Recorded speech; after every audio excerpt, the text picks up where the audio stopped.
भगवान शंकर की करुणा है।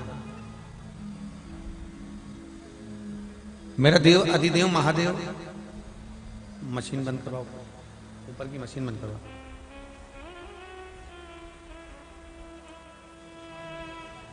यदि आपको सत्संग में ले जाकर बिठा रहा है, कहीं यदि आप भगवान की अविरल भक्ति में जुड़े हुए, तो शंकर भगवान ने आपको छाटा है। जैसे बगीचे में ढेर सारे गुलाब के फूल होते हैं, बगीचे में ढेर सारे पुष्प लगे होते हैं, और फूल वही चुना जाता है, फूल वही निकाला जाता है जो सुंदर होता है। आप लोगों के घर में भी बगीचा होगा, या बगीचा नहीं भी होगा तो आप कहीं ना कहीं जाते होगे, और कहीं ना कहीं आप उस बगीचे का स्मरण करते होगे। तो बगीचे में बहुत सारे फूल लगे,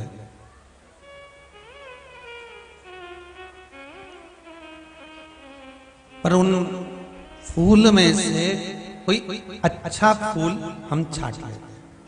सारे फूल तो हम तोड़ते नहीं है, तोड़ेंगे तो उस डाली में से कभी इस पौधे से ले लिया, कभी उस पौधे से ले लिया, कभी उस पौधे से ले लिया। तो डालियों में से हमने फूल तो निकाला, पर जो पुष्प ठीक है, अच्छा है, हमने उसको स्वीकार कर लिया। अब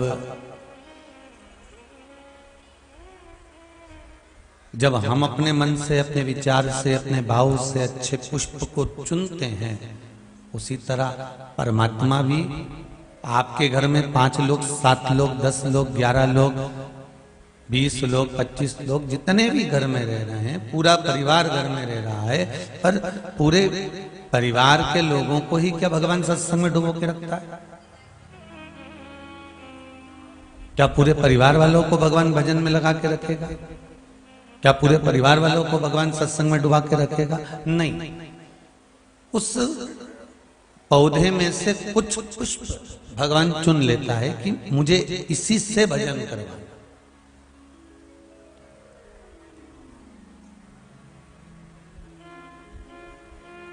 हिरण्यकशिपु के घर में अगर झांक कर देखा जाए, थोड़ा सा श्रीमद् भागवत का या शिव महापुराण का या विष्णु पुराण का अपन स्मरण करें, तो उसमें अपन दर्शन करेंगे भगवान की लीलाओं के। तो उसमें अपन ज्ञात करेंगे कि हिरण्यकशिपु भी राक्षस है, उसके जितने बच्चे हुए वो भी असुर प्रवृत्ति के हुए, पर सारे बच्चों में एक बच्चा प्रहलाद, जिसको भगवान ने चुन लिया था पूरे डाली के पुष्पों को अच्छा करने के लिए, सबको श्रेष्ठ करने। परिवार में, कुल में कोई एक ऐसा जन्म ले लेता है जो सारे कुल को, परिवार को भव से पार उतार देता है। भव से पार उतारने के लिए कोई एक जन्म नहीं।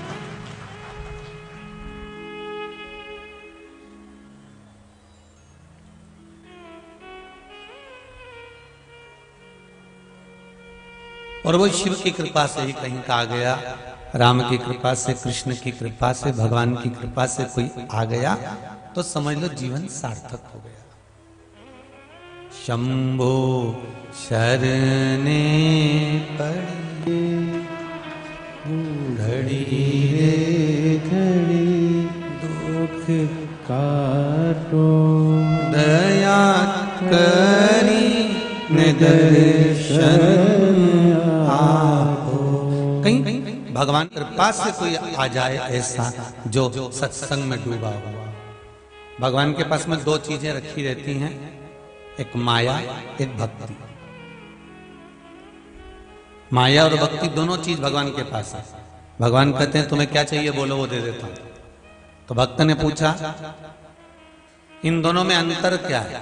भगवान शंकर ने कहा एक अंतर है दोनों में, माया मांगोगे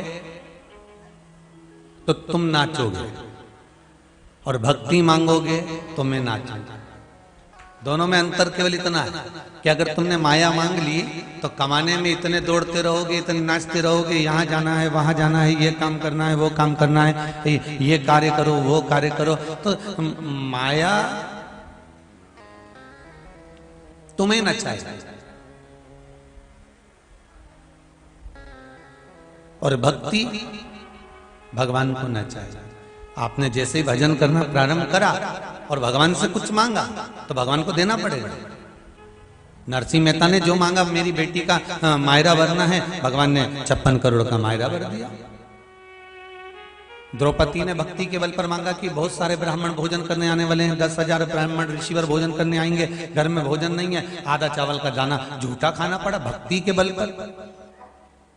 विद्रानी के घर पर जाकर केले के छिलके खाना पड़ा। अगर माया मंगी है तो आपको नाचना है, और अगर भक्ति मंगी है तो परमात्मा को नाचना।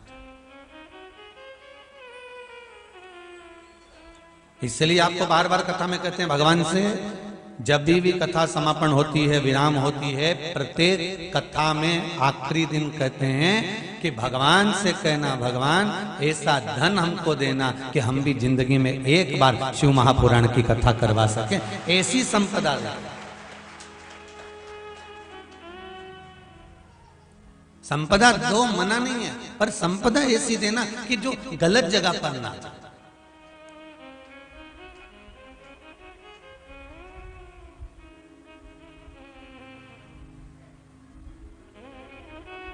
एक रुपया भी अगर आपका गलत जगह जा रहा है ना, हर 2 महीने में, 15 दिन में, 20 दिन में, 25 दिन में, 1 महीने में कोई घर का व्यक्ति बीमार पड़ता रह रहा है। अभी ये बीमार थे, मालूम पड़े वो बीमार पड़ गए, उनके बाद में वो बीमार पड़ गए, उनके बाद में वो बीमार पड़ गए। कुछ ना कुछ बीमारी चल रही है, घर को घेरी हुई है, और घर में लग रहा है कि ये बीमारी तो घर ही नहीं छोड़ रही है। बताओ, जब से कोरोना आया घर में पड़े पड़े सबने खूब खाया और सब अच्छे भी रहे, पर ये बीमारी तो पीछे ही नहीं छोड़ रही कि कहीं किसी को कुछ हो रहा है, कहीं किसी को कुछ हो रहा है। तो तुम्हें ऐसा लगे कि घर में बार बार बीमारी आ रही है और पूरा पैसा इधर उधर है, तुम्हारे घर में पैसा नहीं जुड़ रहा, तो समझ लेना कि कहीं ना कहीं हमारे कमाने में या हमारी भक्ति में कहीं ना कहीं कुछ ना कुछ गड़बड़ी हो रही है। या तो कमाने में गड़बड़ी हो रही है, या हमारा भजन, हमारी भक्ति, हमारा स्मरण, हमारी श्रद्धा, हमारा विश्वास डोल गया।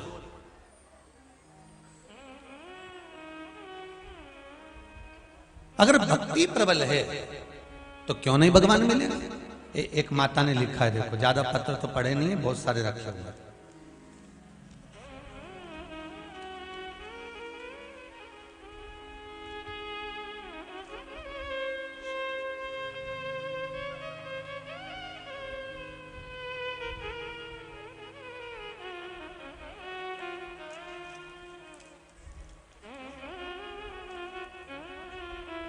माया और भक्ति में क्या अंतर है? लोग कहते हैं गुरुजी, अगर भगवान शिव की आराधना करो, भजन करो, कीर्तन करो तो भगवान सुनता है। ये भक्ति है आपकी, ये आपकी भक्ति है। आप शिव के मंदिर जा रहे हो, ये भक्ति है। आप शंकर के मंदिर में जाकर 1 लोटा पानी चढ़ा रहे हो, ये आपकी भक्ति है। आप शिव को एक बेलपत्र समर्पित कर रहे हो, ये आपकी भक्ति है। अब अगर आप भक्ति में लग गए तो नाचना किसको पड़ रहा है? जम के बोलो जरा, भगवान को। क्या नाचना पड़ रहा है? जो तो वो उसको देना पड़ेगा।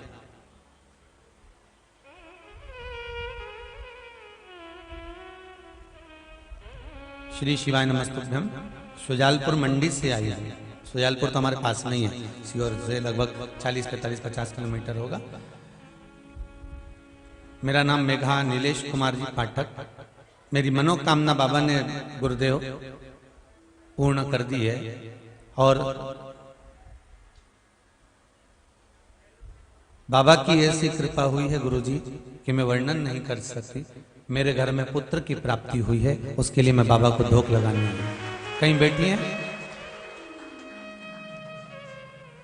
जिनने पत्र लिखा है? अच्छा, पीछे हैं क्या?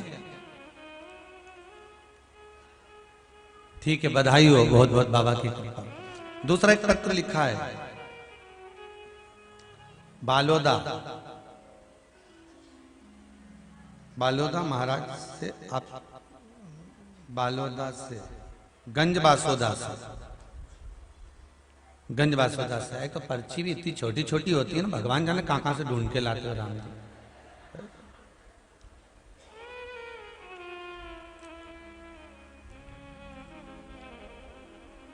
किन्ने लिखी सोदा से छोटी सी पर्ची। तो पत्र में लिखा है, गुरुदेव मेरे बाबा देवाधिदेव महादेव ने क्या दिया है मैं वर्णन नहीं कर सकती। 2 बार यहाँ पीछे लिखा है, डॉक्टर ने 2 बार ऑपरेशन का बोला था, पर बाबा की ऐसी कृपा रही कि जो रुद्राक्ष का जल पिछले वर्ष का जो रुद्राक्ष था वो और बेलपत्र का प्रयोग ये दोनों किया, मेरे ऑपरेशन टल गए और मैं अब ठीक हो गई हूं। ये गंज बासोदा से पढ़ती।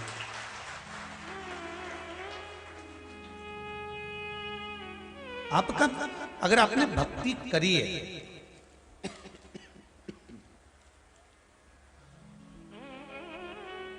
माया भगवान को नहीं आपको न चाहिए और भक्ति भगवान को न चाहिए। तेरा ही दिया मैंने खाया पिया है, तेरा शुक्रिया है, तेरा शुक्रिया है। मुझे भोले बाबा ने बहुत दे दिया है, तेरा शुक्रिया है, तेरा शुक्रिया है। ये जायदाद दी है, औलाद दी है, ये जायदाद दी है, औलाद दी है। मुसीबत में हर वक्त इमदाद दी है, मुसीबत में हर वक्त इमदाद दी है।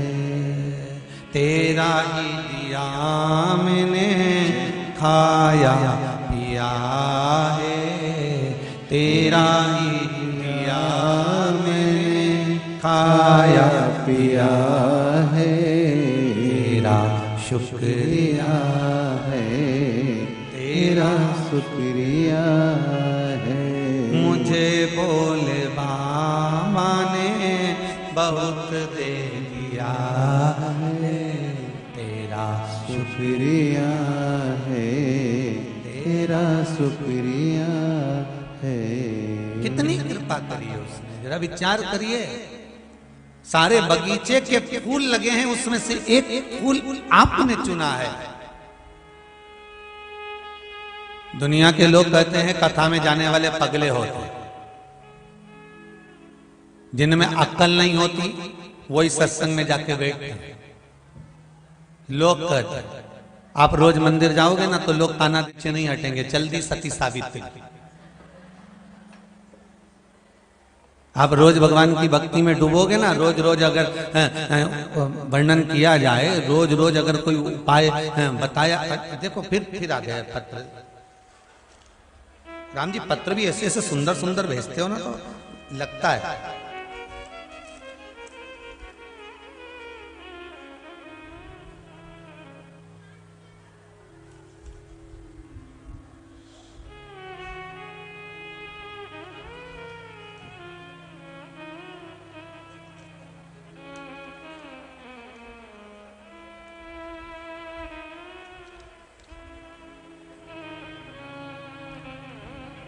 श्रीमती लक्ष्मी कौस्ती, नील कंठी वर्णी फ्लैट, रामजी मंदिर रोड, रानी, अहमदाबाद गुजरात से आए। कहीं है? अहमदाबाद गुजरात से आए। बैठे हो तो जरा हाथ उठाएं जिन्होंने पत्र लिखा है। उन्होंने लिखा है, गुरुजी अहमदाबाद गुजरात से जो आए,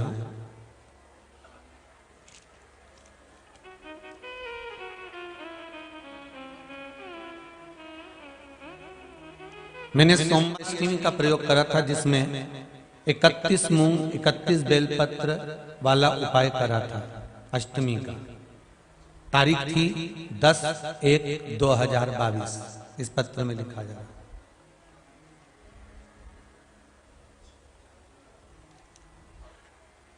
सुबह 10 बजे मैं मंदिर में पहुंचकर जैसा आपने उपाय बताया था शिव महापुराण में, वैसा की वैसा ही उपाय मैंने किया और बाबा से जो कामना कहकर आई थी घर वापिस आई। उसके 2 घंटे के बाद मेरा काम हो गया। यह अहमदाबाद गुजरात से पत्र हो गया।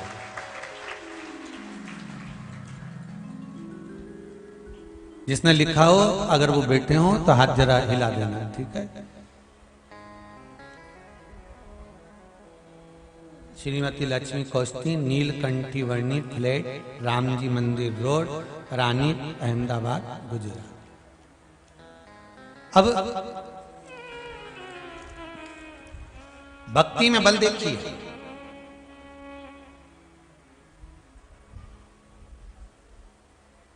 माया आपको नचा देती, भक्ति ने किसको नचा दिया? जम के बोलिए जरा, भगवान। लोग ताना देंगे, अपशब्द कहेंगे, आपका जो विल पावर है उसको तोड़ने का प्रयास करेंगे। आप में जो बल है भगवान की भक्ति करने का, उसको दुनिया के लोग प्रयास करेंगे। पर जितने लोग आस्था चैनल पर कथा सुन रहे हो, जितने फेसबुक यूट्यूब पर कथा सुन रहे हो, और जितने लोग कुबेरेश्वर बाबा की इस पावन धरा के इस हॉल में बैठकर कथा सुन रहे हो, आपसे निवेदन है, दुनिया चाहे कितना भी आपका आत्मविश्वास तोड़ने का प्रयास कर ले, पर हमारा विश्वास, हमारा शंभु, हमारा शंकर होना चाहिए। टूटेगा नहीं तो वो भी ना। अगर विश्वास नहीं टूटा ना तो परमात्मा को नाचना पड़ेगा। भगवान भी नाचे।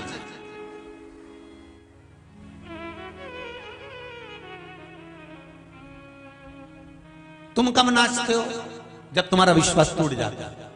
माया को पकड़ने के चक्कर में तुम अपने विश्वास को तोड़ देती हो, तब तुम्हें नाचना पड़ता। थोड़े समय का सुख मिल जाता है और सुख मिलने के बाद फिर तुम्हें नाचना पड़ेगा। पर अगर तुम्हारा विश्वास पक्का है, तुमने भगवान की भक्ति और अविरल भक्ति को धारण कर लिया, ये मत सोचना कि हमने एक बार पशुपति व्रत करा या हमने एक बार उपाय करा और हमारा काम नहीं हुआ तो हम दूसरी बार नहीं करेंगे, फिर दूसरी जगह चले गए, मार्ग भटक लिया तुमने, कहीं इधर उधर ना जाने कहां दूसरे धर्म की ओर तुम चले गए।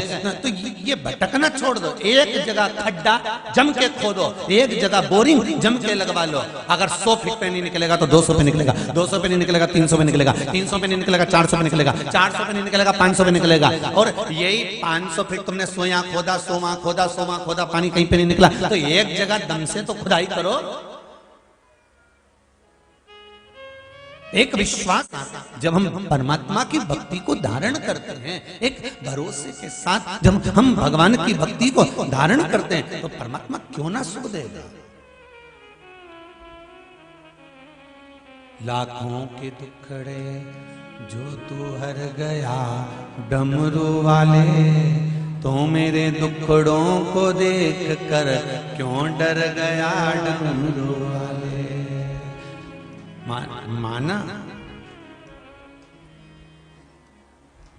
माना कि मैं पापी हूं,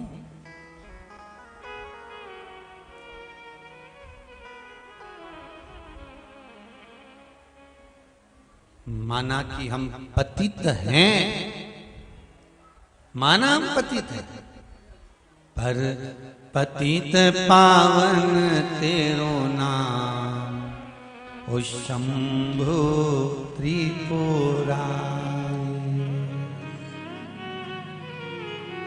माना हम पतित हैं। अरे भैया, संसार में जितने जन्म लिए हो, चाहे सियोर वाला महाराज हो चाहे तुम हो, कोई ऐसा नहीं है।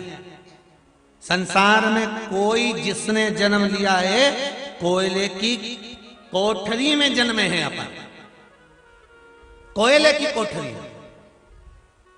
कहीं काम, कहीं लोभ, कहीं आसक्ति, कहीं वासना, कहीं तृष्णा, कहीं मोह व्यक्ति के जीवन में थोड़ा ना थोड़ा आ ही जाता है। अब कितना बचने का प्रयास करोगे साहब?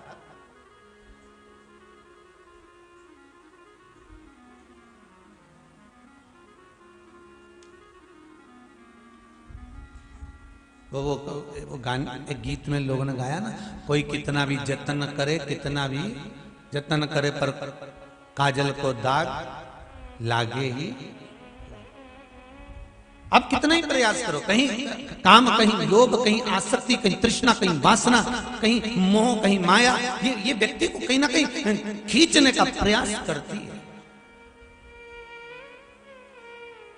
पर शिव महापुराण की कथा बहुत सुंदर कहती है।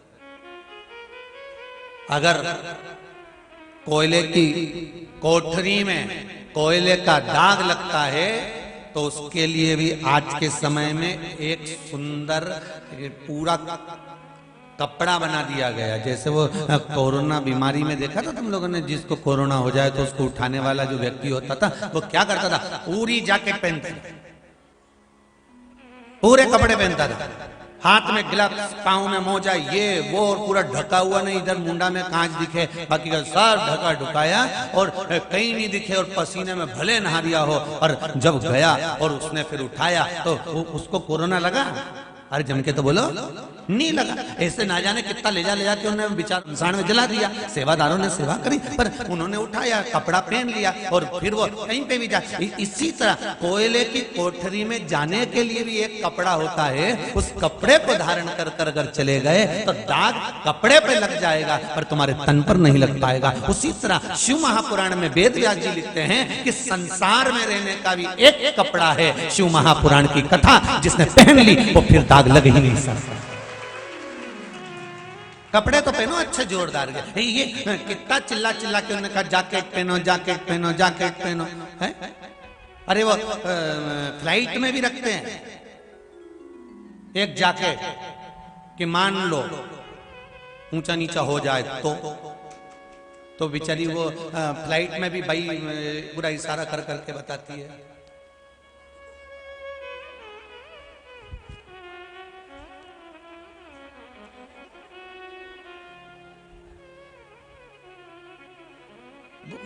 वो फ्लाइट में भी बेचारी भाई बहुत इशारा करके बताएगी।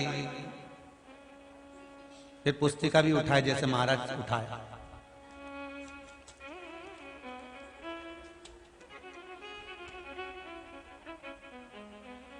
सही है कि गलत है? वो भी कि समय आए जब इस जैकेट का प्रयोग करना। कब? जम के बोले जरा, समय आया। और कहीं कहीं का तो ऐसा चतुर होता है कि उन्होंने कहा नहीं हम तो पहन के बैठ जा, जैकेट डरी है तो हम पहने, पर नहीं। जैसे हमारे यहाँ शास्त्र कहता है कि मंत्र माला कब प्रयोग करना, कहाँ प्रयोग करना, कहां पर बैठकर करना, कैसे करना, उसका भी एक समय होता है। भगवान का भजन कहां करना, उसका भी एक समय होता है। मंदिर में कब जाकर पूजन करना, उसका भी एक समय होता है। कब स्नान करना, उसका भी एक समय होता है, उसका भी एक समय।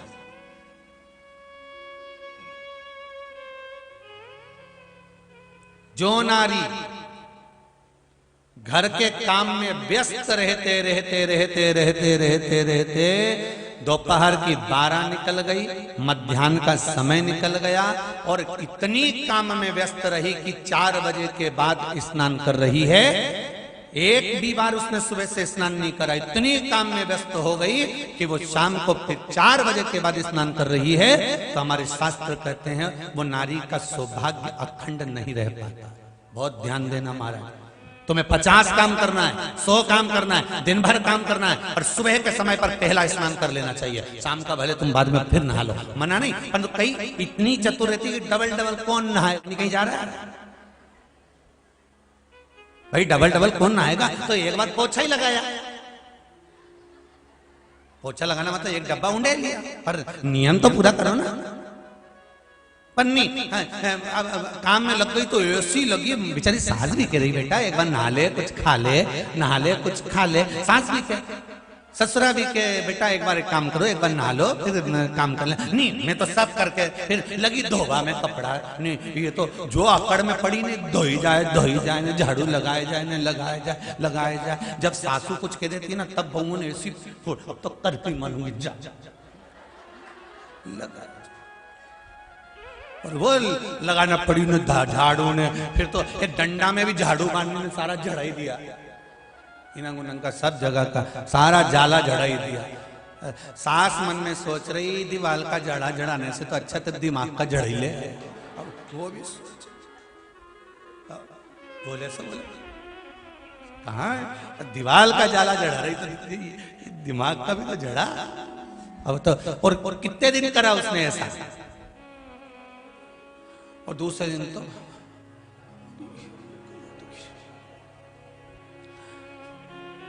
सास ने आवाज लगी बेटा बहू, ओ बहू। बहू बोले हाँ मम्मी। अभी तक जगी नहीं बेटा, घर से बेचैनी हो गई थी, हमारे बेचैनी है। गोली वोली ली बस आज लूंगी, तो फिर काम उसी के कारण तो हुआ है। सब अब क्या मतलब है महाराज? संत साधु सन्यासी तपस्वी साधक उपासक हमारी ये पावन शास्त्र वेद पुराण हमको समझा रहे हैं, हमको ज्ञान दे रहे हैं कि सुबह एक बार का स्नान तुम्हारा कर लेना चाहिए, एक दिया भगवान के सामने जो देना चाहिए, एक भगवान के सामने कुछ अगरबत्ती कुछ धूप बत्ती कुछ भगवान को भोग लगा देना चाहिए। पहला स्नान सुबह का कर लो, भले दिन भर फिर काम करो, भले शाम को फिर नहा लेना, मना नहीं है। पर सौभाग्यवती नारी अगर काम करते करते करते करते मध्याह्न के बाद अगर स्नान करती है तो अखंड सौभाग्य को बचाने में भगवान को भी टेंशन हो जाता है, भले वो पूजन करने वाली हो भले वो भजन करने वाली। और कुमार्य अवस्था की भी माताओं से निवेदन है, कुमार्य अवस्था में रहने वाली जो बेटियां हैं जो विवाह के लायक हैं उनसे भी कहेंगे बेटा काम करो, मना नहीं है, पर पहले सुबह का स्नान जरूर करो, इसके बाद फिर भले शाम को काम करने के बाद अगर कपड़े गंदे हो जाए, मुख आदि गंदा हो जाए फिर नहा लेना, मना नहीं, पर एक बार का सुबह का स्नान बहुत जरूरी है, बहुत जरूरी।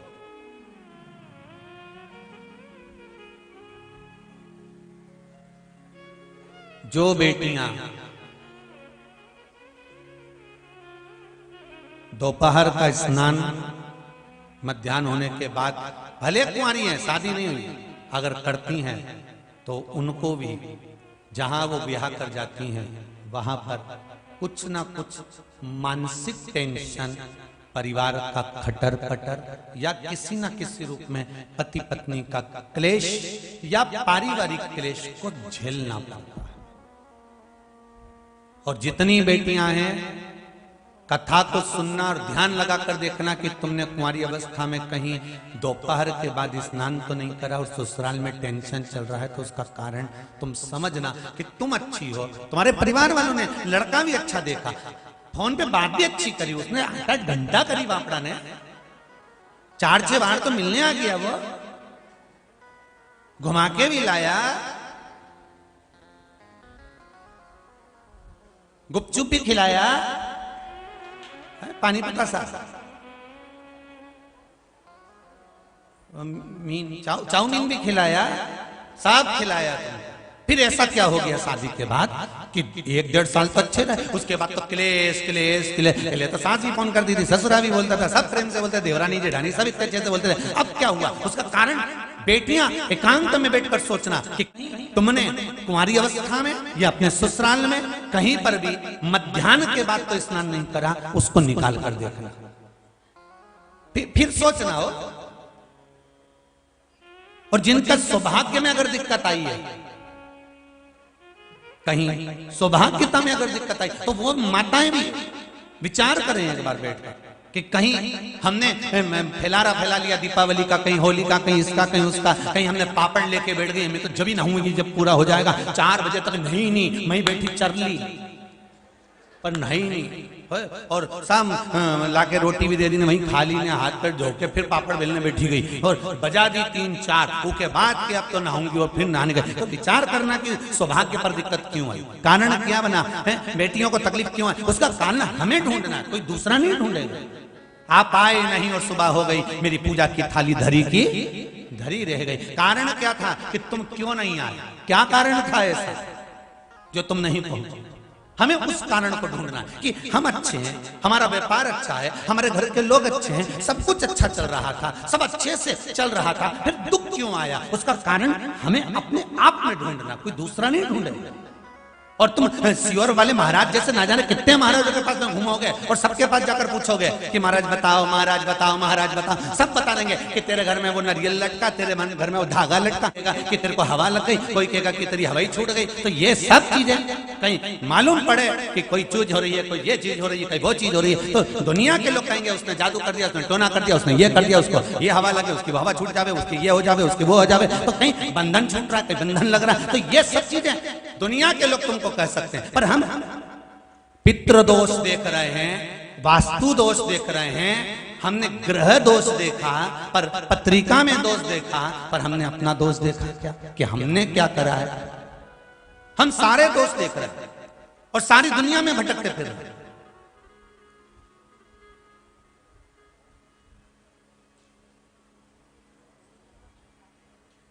और दुनिया में दोष देख रहे हैं, इसलिए ना जाने कितनों के पेड़ पल रहे हैं, ना जाने कितने लोग तुम्हें दिन रात मूर्ख बनाने के लिए बैठे हुए हैं। जब टीवी खोलोगे कहीं ना कहीं का मिल जाएगा, हमारे पास आओ, हम तुम्हारा ये देखेंगे, हम वो देखेंगे, ना जाने दुनिया के लोग केवल तुम्हारे इन दोषों से लोगों के पेट भर रहे हैं अपने आप के, पर तुम अपना दोष नहीं निकालते।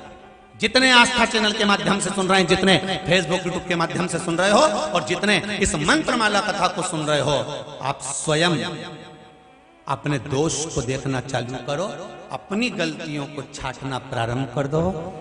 अपने आप के दोषों को जब निकालना प्रारंभ करोगे, को कुछ दिखाने की जरूरत नहीं पड़ेगी, मेरा महादेव खुद टूटमान हो जाएगा, कृपा कर देगा, भंडार भर देगा। हमने देखा नहीं है, बस हम तो बस लोगों ने कह दिया तुम्हारे ये दोष है, तुम्हारे वो दोष है, तुम्हारे कर्मों में ये है, तो कर्म का दोष भी तो कटेगा।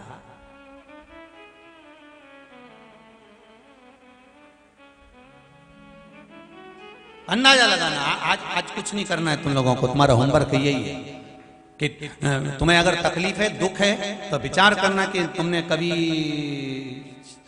दोपहर के बाद, मध्याह्न के बाद स्नान करा क्या।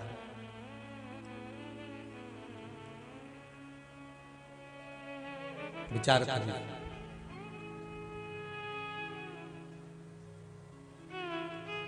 एक माता जी का पूजन होता है होली के बाद। कौन सी माता जी हैं? शीतला माता। क्या लिखा है उसमें? शीतला माता का पूजन शीतल समय में करो।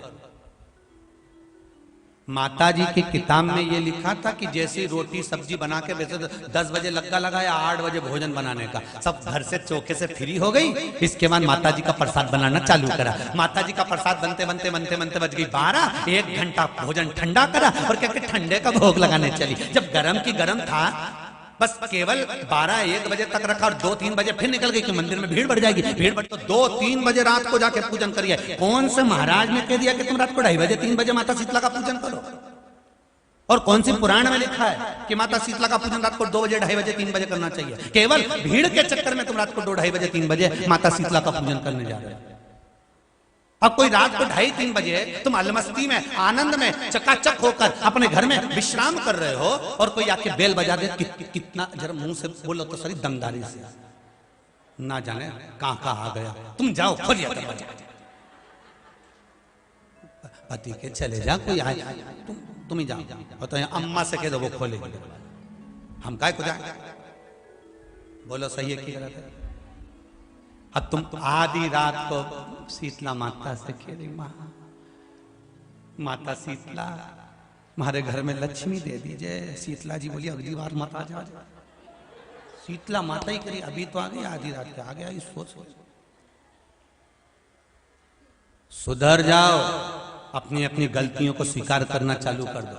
थोड़ा सीहोर वाला महाराज बुरा जरूर है, पर प्रयास करूंगा कि भारत की भूमि पर जो गलत काम हो रहे हैं, हमारी पूजन पाठ में हम जो गलतियां कर रहे हैं, हमारे सेवा कर्म में हम जो गलतियां कर रहे हैं, उसको हम अगर सुधारेंगे तो आने वाली पीढ़ी सुधर कर चलेगी। नहीं तो लोग 12-12, 1-1 बजे जाकर पूजन करेंगे। हमें सुधारना है, कोई दूसरा नहीं सुधारेगा।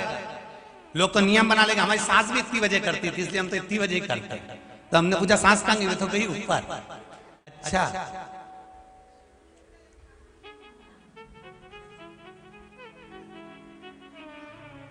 अच्छा, बताते भी वही लोग हैं जिनकी सास ऊपर चली गई होती है, क्योंकि ऊपर जाकर कोई पूछ तो सकता ही नहीं, तो बताएंगे क्या।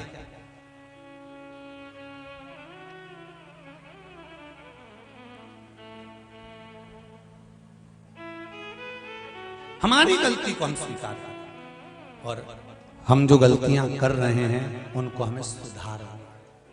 क्या सुधारना है हमको? हमारी गलती।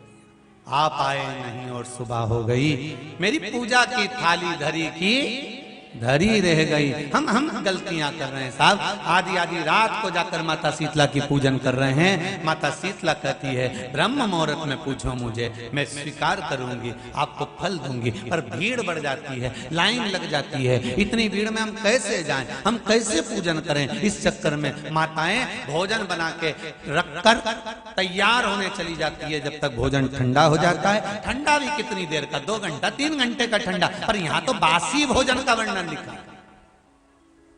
बासोरा।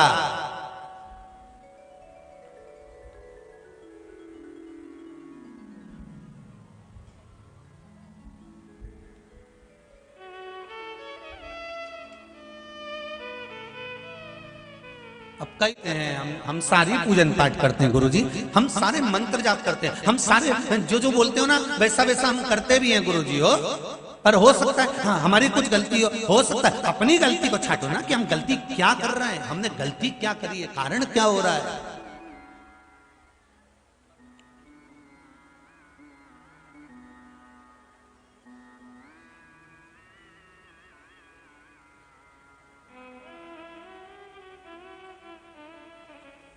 एक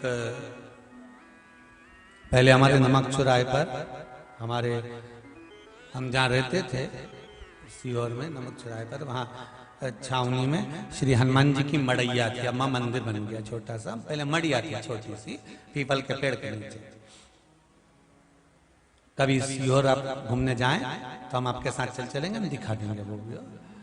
तो वहाँ मड़िया थी छोटी सी, तो कोई एक दादाजी आते थे बढ़िया कपड़ा वपड़ा सफेद पहन के, और 2 अगरबत्ती लेके आते थे और अगरबत्ती जलाई और वो मड़िया के अंदर घुस के और हनुमान जी के बिल्कुल वहीं पास में बैठ के अगरबत्ती हनुमान जी की दोनों आंख के कम से कम 15 से 20 मिनट कोई दर्शन नहीं कर पाए।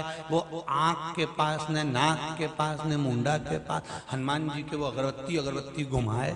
पहले तो छोटे से थे तो ध्यान तो था नहीं, तो मन में सोचते थे, परंतु कि क्या पता हनुमान जी भी क्या सोचते होंगे। जब ये आते होंगे तो हनुमान भी सोचते होंगे आग लगा के जाएगा, हनुमान जी भी पीछे खसक जाते होंगे। विचार वहीं अगरबत्ती लेने दो, आंख के पास में घुमा। आपसे निवेदन है, जिस देवी देवता को आप दिया लगा रहे हो, जिस देवी देवता के सामने आप पशुपति व्रत कर रहे हो, जिस देवी देवता के सामने आप दीप प्रज्वलन कर रहे हो, देवता की जहां शिवलिंग होता है, ये शिवलिंग, ये जलाधारी, ये शिवलिंग रखा है। कई माताओं की आदत होती है, कई भाइयों की आदत होती है कि जहां, स्पीकर बंद हो गया सर, जहां शिवलिंग होता है, रिटर्न बंद, जहां शिवलिंग होता है तो वहां जहां शिवलिंग रखा हुआ है कटी में, जहां शिवलिंग रखा हुआ है कटी के अंदर, जहां शिवलिंग का भाग उस जलाधारी पर रखा हुआ है, तो वो जलाधारी पर जहां रखा है ये मां जगत जननी जगदम्बा है, माता पार्वती जी का हस्त कमल है। और आप लोग दिया कहां रख देती हो? कई माताएं दिया रख देती है, जहां शिवलिंग है तो उसके आसपास में जो गोल जलाधारी है दिया रख देती है, जला जला के। नहीं भाई, बहुत ध्यान रखिए महाराज, बहुत ध्यान रखो जरा, बहुत ध्यान रखिए आप उस चीज का कि ये जो दिया आपने रखा है, जो ये दिया आप रख रही हैं, इस दिए को उस जलाधारी से आपको थोड़ा दूर रखना, भगवान के करीब नहीं, भगवान को लगना नहीं चाहिए। श्रीफल नरियल आप शिवलिंग की इस जलाधारी पर नरियल नहीं रखना है आपको। जो विराम उद्यापन करते हो आप लोग, पशुपति व्रत का जो नरियल है, भेंट है, वो शिव जी को छुआकर नीचे ना, इस जलाधारी पर नहीं रखना है, शिवलिंग पर नहीं रखना है, उसको छुआकर जलाधारी से दूर रखिए। आपने अगर जलाधारी पर रखा है तो उसका फल आपको नहीं मिल सकता।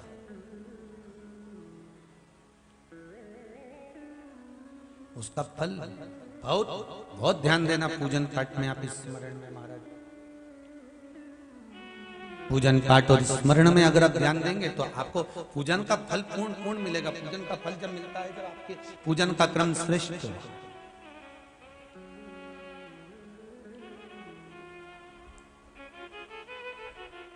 पूजन का फल तभी प्राप्त होता है महाराज, और उस पूजन के फल को हमें अगर प्राप्त करना है तो हमको श्रेष्ठता धारण करना ही पड़ेगा, हमें अपनी गलतियों को सुधारना पड़ेगा।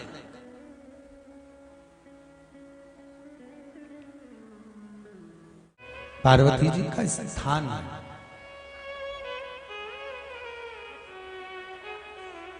और उस जलाधारी पर कोई वस्तु,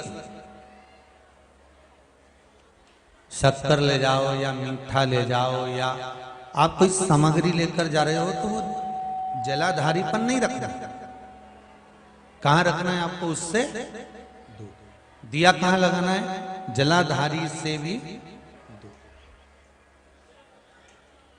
फूल चढ़ाओ, पत्ती चढ़ाओ, अक्षत चढ़ाओ, मूंग चढ़ाओ, तुम्हारी मर्जी पड़े। जो सामग्री आप भगवान की सेवा की, चंदन, अबीर, गुलाल जो लेकर गए हो वो शिवलिंग पर, जलाधारी पर सब लगाओ, सब चढ़ाओ, इत्र भी चढ़ाओ।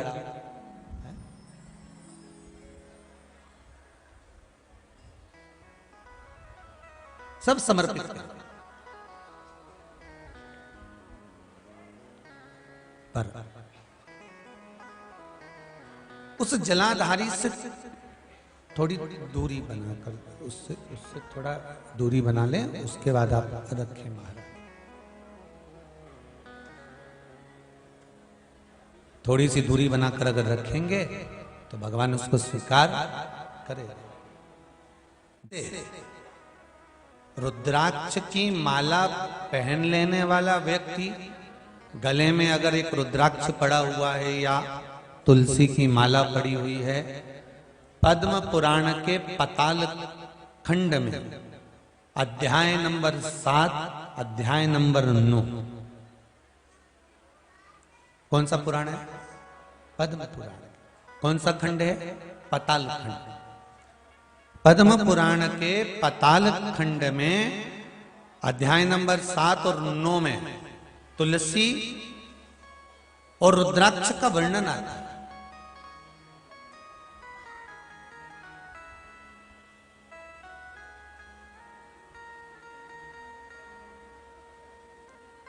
कि मान लो अगर मनुष्य का शरीर मिला है और आपके जीवन में कोई आपको गुरु ही नहीं मिला, कोई अच्छा सदगुरु प्राप्त ही नहीं हुआ,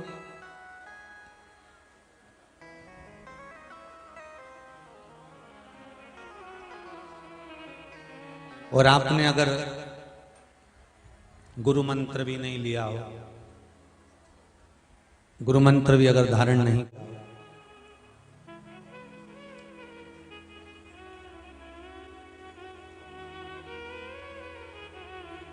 कई लोग कहते हैं जिसका गुरु मंत्र नहीं होता, जो गुरुमुख नहीं होता, वो कितना भी दान पुण्य कर ले, लगता है क्या?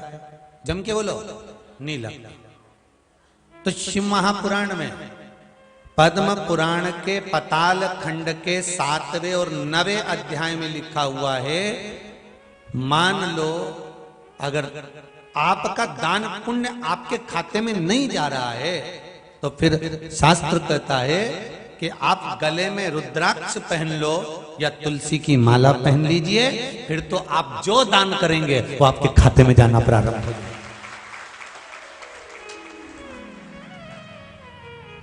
गले में या तो रुद्राक्ष का एक मनका या माला कुछ भी अगर आपके गले में पड़ी, रुद्राक्ष की एक मनका या एक माला भी आपके गले में पड़ी हुई है, या तुलसी की माला का एक मनका या तुलसी की माला भी आपके गले में पड़ी है, तो उसका फल आपको मिलना प्रारंभ हो जाएगा। उसका फल आपको मिलना प्रारंभ हो जाएगा हमारा।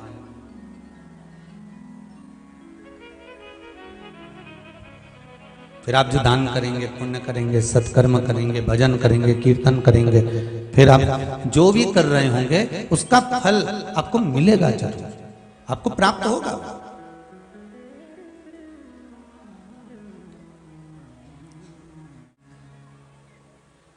अच्छा, कई लोग कहते हैं गुरुजी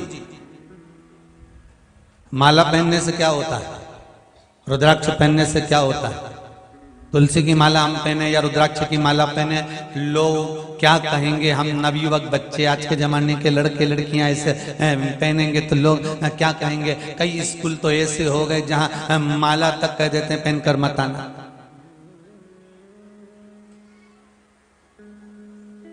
तब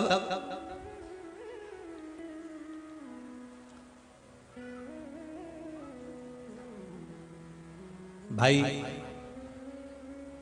कोई सौभाग्यवती नारी जो होती है ना, मांग में सिंदूर भरती है, बिंदी लगाती है, कई कई नई फैशन की है तो सिंदूर भी नहीं भरती है, कहीं कहीं की नई फैशन की है तो बिंदी भी बड़ी सारी नहीं लगाती, वो तो इतनी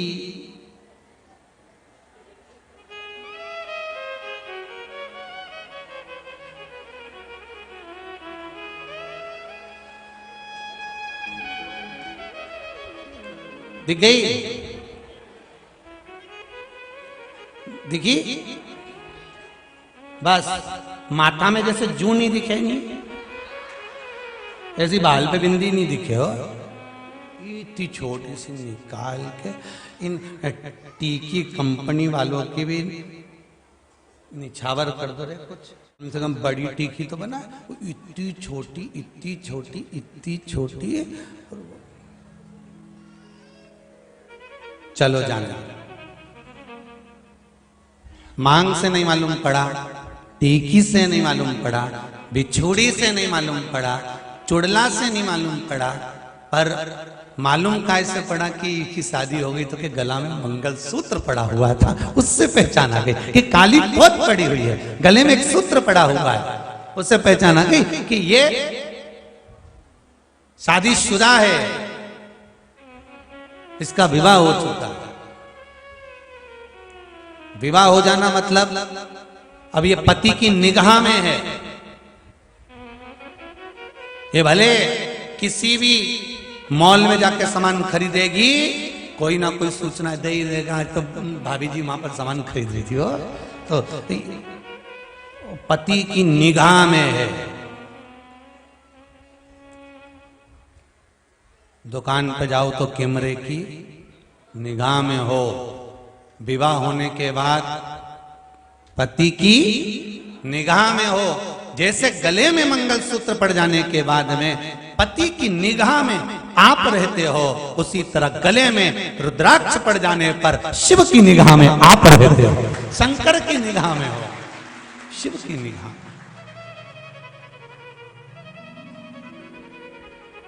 हमारे दो ही रिश्ते, एक हमारे भोले बाबा और दूजी गौरा रानी सरकार, हमारे दो ही रिश्तेदार। शिव महापुराण की कथा कहती है, जो गले में रुद्राक्ष पहनता है या गले में तुलसी की माला धारण करता है, इनको पहचान लिया जाता है कि ये कौन सी कंपनी का माल है।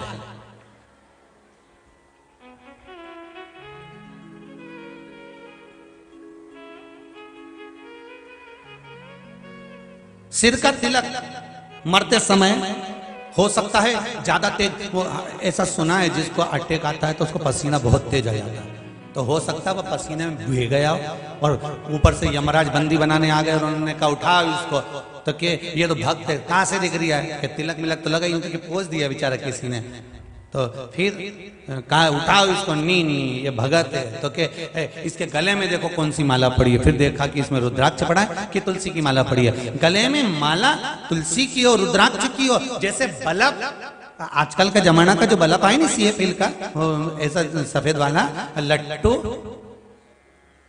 नहीं लट्टू तो पहले कहते थे पीला वाला, हाँ वही तो जीजी में भूल गया था, LED बल्ब, तो वो बल्ब LED का, तो वो बल्ब पे जिस दुकान से खरीद के लाने वो स्केच पेन से वो मार्कर से लिख दे इतनी तारीख को इतनी तारीख तक, और वो बोल भी दे जब ये गड़बड़ हो जाए नहीं इसके पहले तो लिया ना, तो 100 साल का बल्ब तो अपन सब है, पैदा हुए उस दिन से सोच के बैठे 100 साल की उम्र होगी, 100 साल की उम्र होगी, पर बल्ब कभी भी गड़बड़ हो जाए नहीं, समझ गए?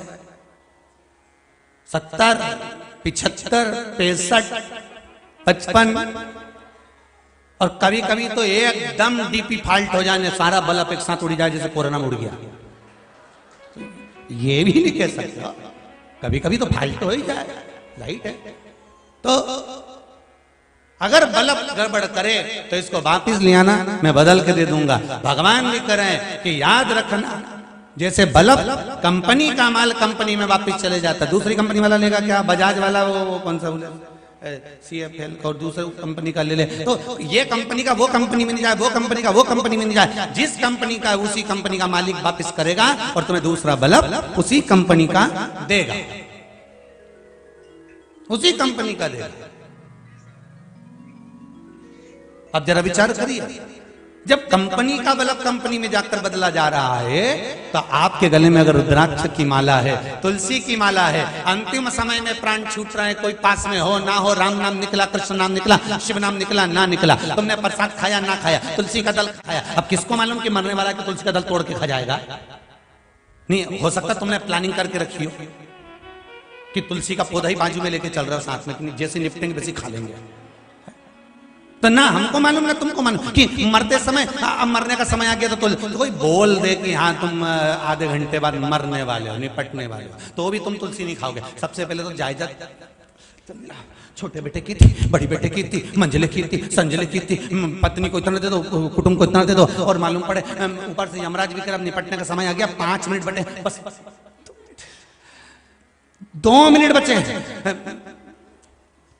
1 मिनट बता, इतने में बोला पड़ोसन को ले जा, अभी तो यहाँ किस कंपनी के हो? मान लो अगर मंत्र जाप नहीं करा, तुलसी का दल भी नहीं मिला, बेलपत्री का वृक्ष भी नहीं मिला, मान लो कुछ भी नहीं मिला तुमको, गंगा जल भी नहीं मिला, तो एक काम कर कर जाना, साथ में मृत्यु का कोई ठिकाना नहीं, जीजी बिल्कुल ठिकाना नहीं है, एक रत्ती का भी। ईमानदारी की बात है, लोग तो यूं ककड़ी भुट्टा की तरह निपटे जा रहे हैं, कभी भी कोई भी बीमारी हो जाती है लोग चलते जाते हैं, कुछ भी हो जाता, एक्सीडेंट हो गया, कुछ हो गया, BP ऊंचा नीचा हो गया, शुगर ऊपर नीचे हो गई,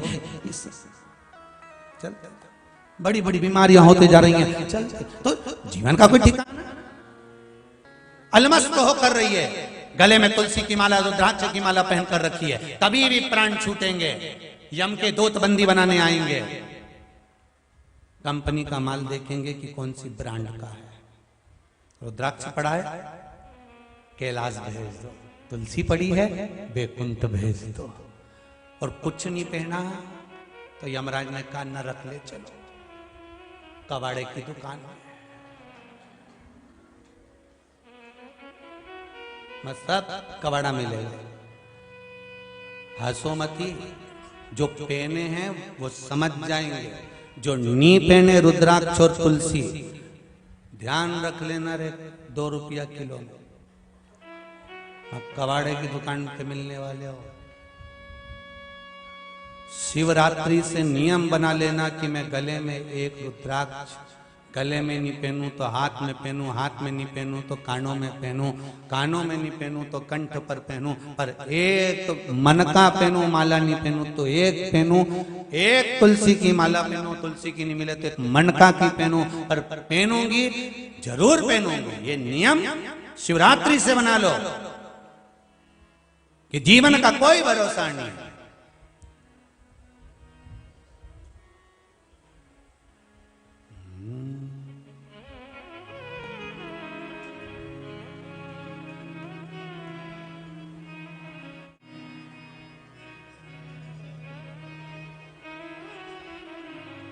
रे मन मुसाफिर निकलना पड़ेगा, काया कुटीर खाली करना पड़ेगा। अरे भाड़े के क्वार्टर को तू क्या संभाले, जिस दिन तुझे घर का मालिक निकाले, काया कुटीर खाली करना पड़ेगा। अरे मन मुसाफिर निकलना पड़ेगा, आएगा नोटिस जमानत न होगी, पल्ले में तेरी कुछ अमानत न होगी। उसका किराया भी देना पड़ेगा। काया कुटी खाली करना पड़ेगा।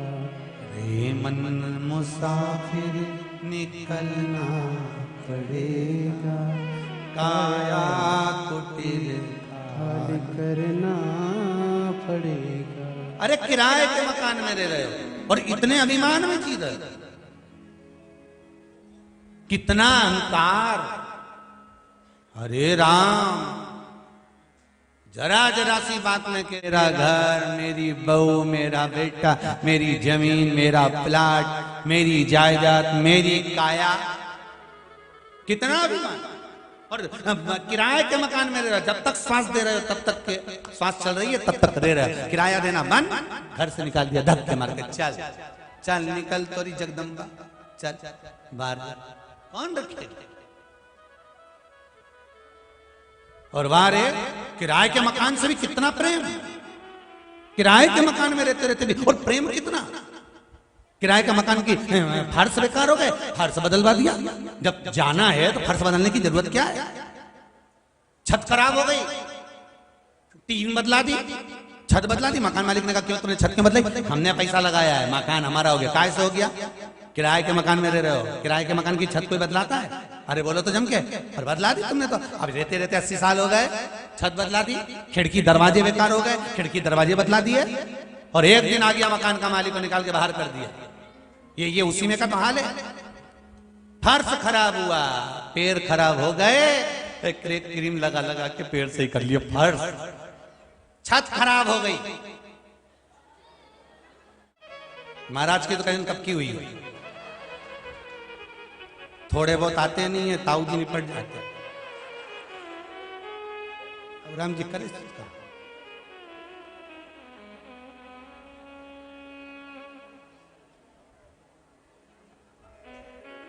बड़ा मुश्किल का जीवन है, और इस मुश्किल के जीवन में भी अलमस्त होकर जीना सीखना है तो कुबेरेश्वर धाम से सीखो कि मस्ती क्या होती है। बड़ा मुश्किल का जीवन है, अलमस्त होकर जियो। जीवन बहुत छोटा है, बहुत छोटा जीवन। महाराज अब छत खराब हुई, छत बदलवा ली, खिड़की गड़बड़ हो गई तो क्या कि इनका कांच बदल दो, कांच बदलवा ली। चौखट खराब हो गई, सागौन की दी थी, साजड़ की लगवा ली। पूरी चौखट, किसी किसी की तो चौखट दरवाजा ऐसा हो गया निकली भारी आई जाए।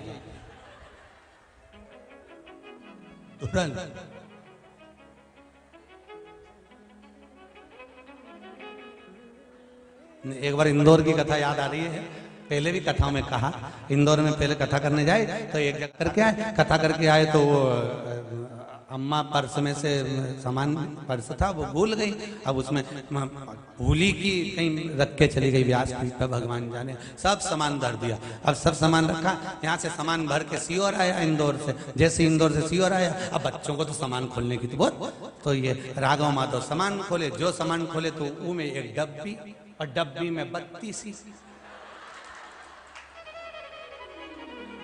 अब राघव चिल्लाते चिल्लाते आए और राघव जी कहे पापा, पिताजी। हमने कहा क्या हुआ? अब की और पहली बार कोई चीज नहीं आई है। कहा जो देखी तो हमने समिति को फोन लगाया कि आपके कार्यकर्ताओं में से किसी की जो है चौखट यहाँ आ गई है, तो उन्होंने कहा गुरुजी समझ में नहीं आया। हमने कहा 32 की 32 यहीं आ गए, तो क्या कार्यकर्ता तो सब यहीं? हमने कहा 32 ना। अच्छा, तो वहां कैसे पहुंच गए? हमने कहा पता नहीं, कोई बहन ने चढ़ा दिए होंगे कि महाराज के बुढ़ापे में काम आए। तो लोग आगे की देख के चलते, अभी का आगे की देख के चलते। शंभो शरण मांगू गिरे घड़ी दुख काटो, दया करी न दर्शन आपो। अब अरे जीवन है मनुष्य का, कुछ भी किराए के मकान में रह रहे हो। अरे सारा किराए का मकान तुमने बदल लिया, सब कुछ हो गया, पर मकान मालिक एक दिन आ गया, चलो बाहर निकलो। यमदूत आ गए, चलो आत्मा को निकालने के लिए। रो रहा है, भड़क रहा है, तड़प रहा है, नैनों से नीर बहा रहा है, अब कैसे जाऊं मैं छोड़कर। अरे मन मुसाफिर निकलना पड़ेगा, काया कुटिर खाली करना पड़ेगा। अरे भाड़े के क्वार्टर को तू क्या संभाले, जिस दिन तुझे घर का मालिक निकाले। क्वार्टर का किराया भी भरना पड़ेगा, काया कुटी खाली करना पड़ेगा। कितनी आसक्ति हो गई, रहना कुछ दिन है और आसक्ति बहुत है। महाराज गले में रुद्राक्ष की माला पहनो, गले में तुलसी की माला पहनो, अंतिम समय में कोई तुलसी दल दे ना दे, समय में कोई गंगा जल दे ना दे, गले में अगर एक रुद्राक्ष पड़ा है, गले में अगर एक तुलसी की माला पड़ी है, तो तुम्हारी अंतिम अवस्था तक सुधार देगा। तुमने कोई दान करा तुम्हारे खाते में, तुमने कोई पुण्य करा तुम्हारे खाते में, तुमने कोई सत्कर्म करा तुम्हारे खाते में जाएगा। और अनायास अगर तुमने कुछ वस्तु पाई, भोजन करा, तो भगवान को भोग लगाए बिना अगर खा गए, तो अगर वो आहार, वो भोजन का एक निवाला जब गले में जाएगा, तुलसी की माला या रुद्राक्ष की माला से टच होकर आहार नली से नीचे जाएगा, तो वो भगवान का प्रसाद हो जाएगा। फिर तुमने जो पाया वो भगवान के प्रसाद के अनुकूल हो गए। बना लो नियम, शिवरात्रि से बना लो।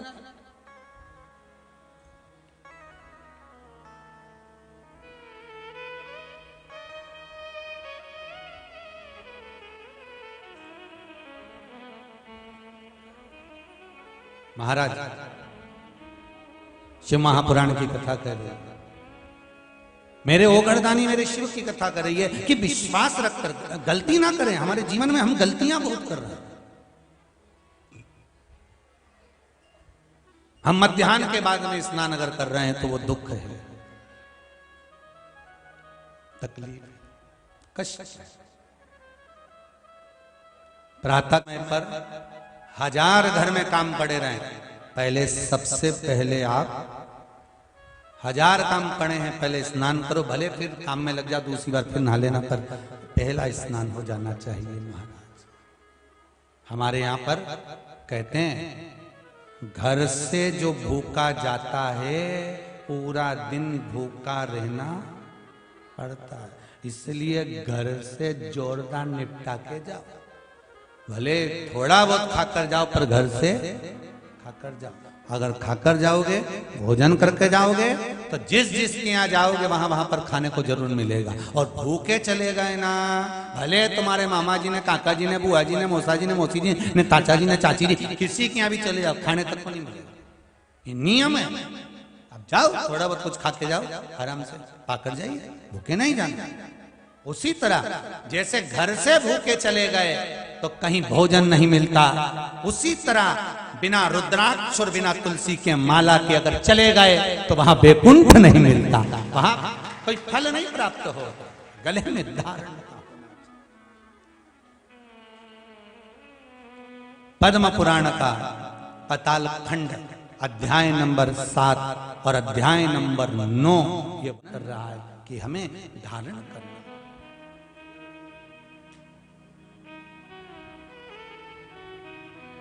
महाराज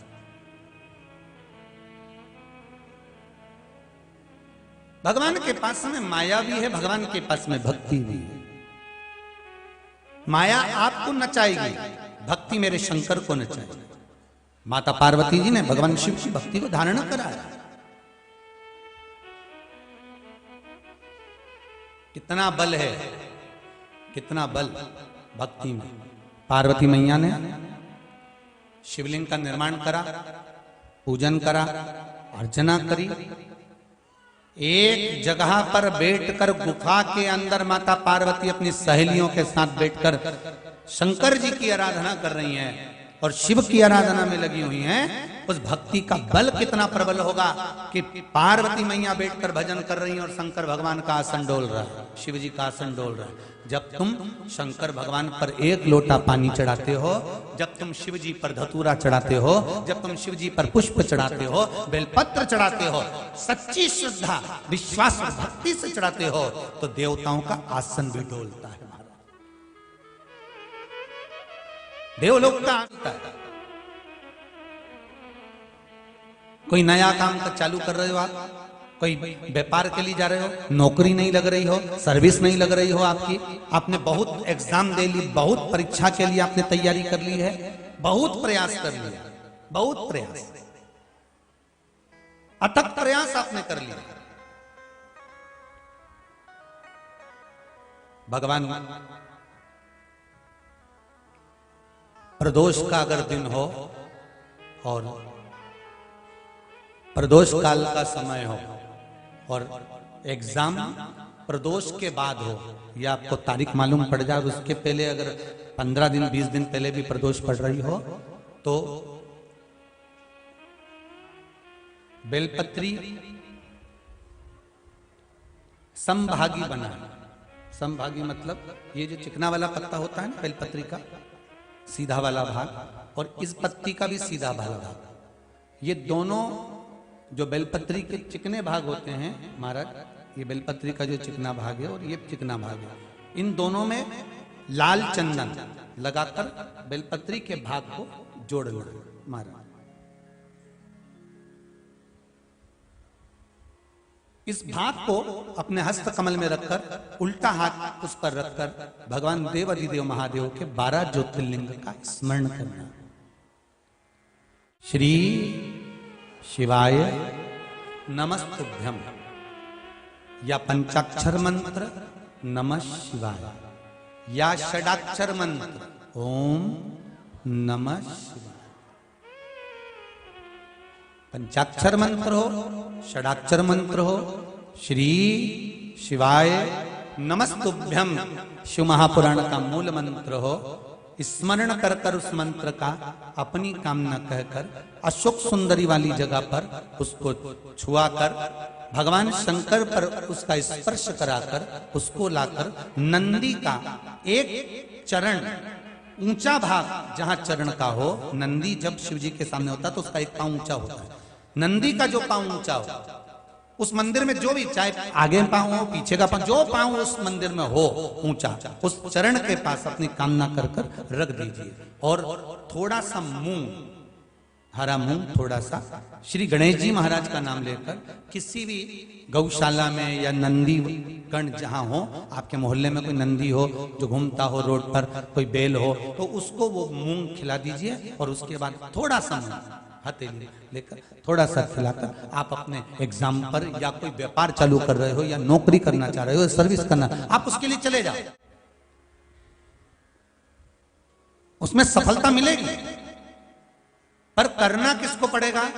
जो व्यापार करने जा रहा है, जो नौकरी करने जा रहा है, जो सर्विस करने जा रहा है, जो अप्लाई करने जा रहा है, जो अप्लाई के लिए आगे बढ़ने जा रहा है, कोई कंपटीशन एग्जाम में बैठने जा रहा है, करना उसको। अच्छा, शादी करना है लड़के की, उपाय कर रही अम्मा, उपाय मां कर रही है। शादी करना है बेटी की, उपाय कर रही मां। थोड़ा तो बेटा बेटी का हाथ तो लगवाओ उसमें, भले वो करने नहीं जाए पर स्पर्श तो कर दे उसको। फिर कल वाली बात आ गई महाराज, तुम समोसा खाओगे तो तुम्हारे पेट में जाएगा, वो खाएगा उसके पेट में जाएगा। तुम भजन करोगे तुम्हें मिलेगा, वो करेगा उसको मिलेगा। दान तुम करोगे तुम्हारे खाते में जाएगा, वो करेगा उसके खाते में जाएगा।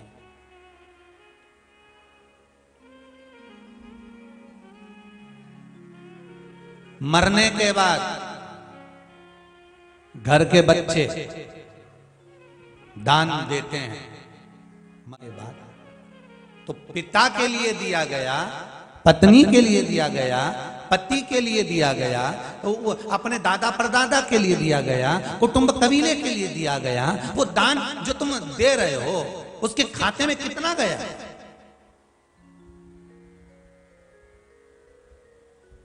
कितना प्राप्त हुआ?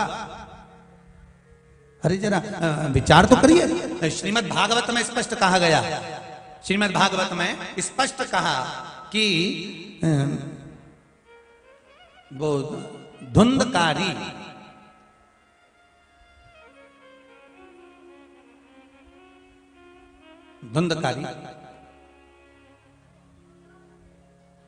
के लिए तर्पण करा गया, तिलांजलि दी गई, गया जी का श्राद्ध करा गया, ब्रह्म कपाली करी गई, ब्राह्मण भोज कराए गए, भंडारा कराया गया। गोकर्ण ने अपने भाई के लिए कितना कितना प्रयास किया।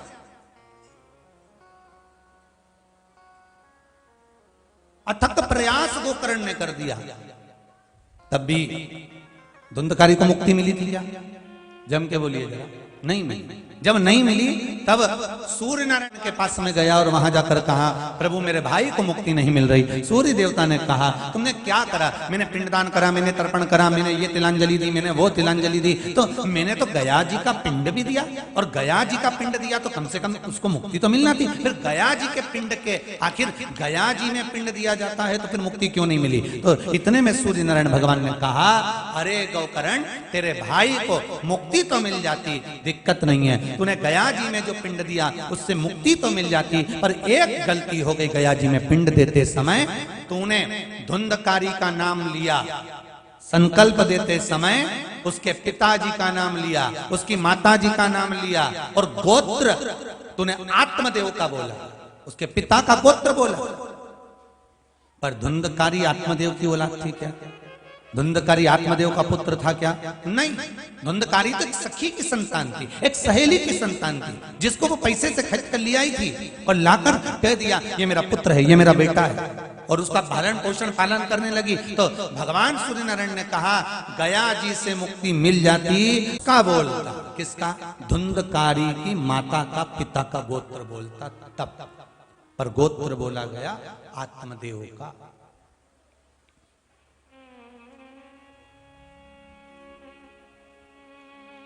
फिर भागवत सुनाई। श्रीमद् भागवत में वर्णन आता है, एक जरा सी त्रुटि थी, जरा सी त्रुटि, और वो त्रुटि थोड़ी सी त्रुटि से वंचित हो गया वैकुंठ, वंचित हो गया भगवत भजन से। थोड़ी सी त्रुटि आई और वो दूर हट गया। नहीं तो कितना तर्पण, तिलांजलि सब कुछ करा। तो आप जो मर गया, जो चले गया, उसके लिए जो दे रहे हो, कितना मिला उसको? शिव महापुराण की कथा कहती है प्राप्त भी होता है, पर उसका कुछ भाग जो दान कर रहा होता है, जो सत्कर्म कर रहा होता है, उसके खाते में चला जाता है। कुछ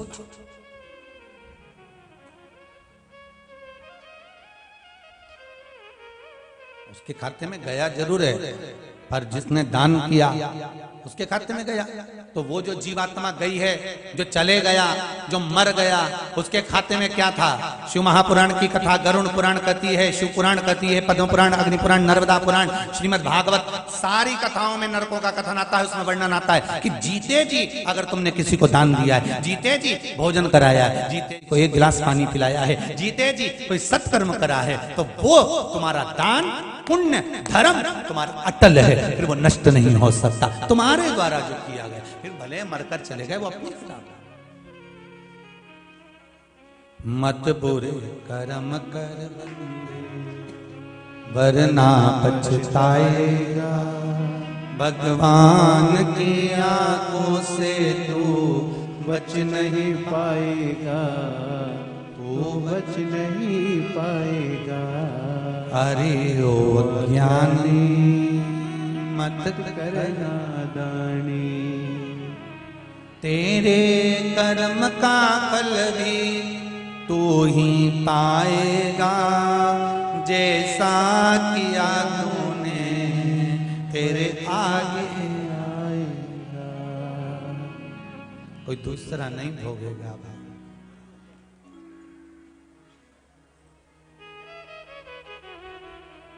खूब कमाओ, दिल से कमाओ, आपके शरीर की जितनी कैपेसिटी लगती है उससे ज्यादा कम, पर अपने ऊपर खर्च भी करो, थोड़ा दान धर्म पुण्य भी करो। क्यों?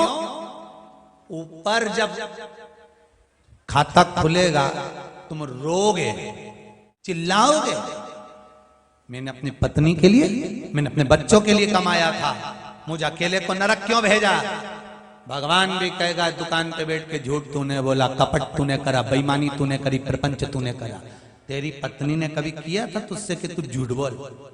इतने बैठे हो और जितने टीवी पर सुन रहे हो, कभी किसी पत्नी ने अपने पति से कहा कि तुम चोरी कर कर लाओ, बेईमानी कर कर लाओ, छल कर कर लाओ, किसी का गला दबा कर लाओ? कभी पत्नी बोली कुछ? बच्चों ने कहा पापा जाओ चोरी कर कर लाओ, जाओ कपट कर कर लाओ, बेईमानी कर कर लाओ, छल कर कर लाओ। चोरी तूने करी, बेईमानी तूने करी, कपट तूने करा, प्रपंच तूने करा, झूठ तूने बोला, एक का दो तूने करा, तो भोग भी तू, न पत्नी भोगेगी न बच्चे भोगेंगे। तुम तो चकाचक खजूर की चोटी बनाए रहे हो। भोगे वो। इसलिए निवेदन है धर्म पत्नियों से कि पति कैसे भी कमाई करके लाए, वो बेईमानी की लाए, छल की लाए, कपट की लाए, प्रपंच की लाए, झूठ बोल कर लाए, चाहे कैसे भी कमा कर लाएगा, लाएगा तुम्हारे पास में, लेकर आएगा तुम्हारे घर में। जब वो कमाई कर लाए, उसकी कमाई में से थोड़ा सा निकालना, कहीं शिव पुराण में, कहीं धर्म में, कहीं भागवत, कहीं संकीर्तन, कहीं सत्संग, कहीं यज्ञ, कहीं अनुष्ठान, कहीं भोजन, जहां बन जाए, कहीं कुंवारी कन्याओं की शादियां, कोई विकलांग को कोई चीज की जरूरत है उसको प्रदान कर देना, पर किसी की शिक्षा की जरूरत हो उसमें लगा देना, किसी को दवाई की जरूरत हो उसी में लगा देना, पर उसमें से कमाई में से थोड़ा थोड़ा निकालते रहना। क्यों? क्योंकि वो कमा रहा है, अकेला ना भोगे, उसकी भोगने में थोड़ी सी कमी धर्म पत्नी कर सकती है, दान पुण्य धर्म कर कर। पर पत्नियां निकालती तो हैं अलमारी में से, पर साथ डेंटिंग पेंटिंग में लगाया, धर्म में नहीं लगा पाती, पेंटिंग पेंटिंग में लगा। धर्म में लगाने का अगर समय आ जाए ना तो 50 बार विचार करना पड़ता है। दो की नींद, दो 50।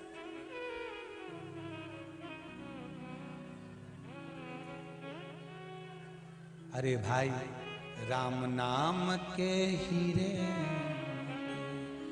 मैं बिखराऊं गली गली, ले लो रे कोई राम का प्याला, शोर मचाऊं गली गली, शोर मचाऊं गली गली। जिस जिसने ये मोती लूटे वो तो माला माल हुए, धन दौलत के बने पुजारी वो सारे कंगाल हुए।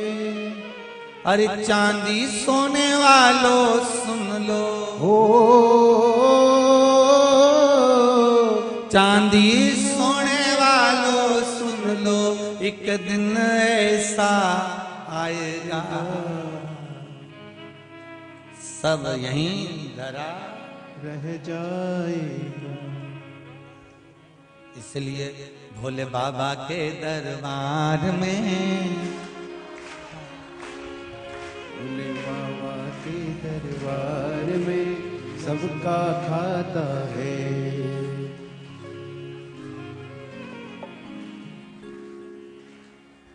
शिव लहरी के दरबार में खाता सबका।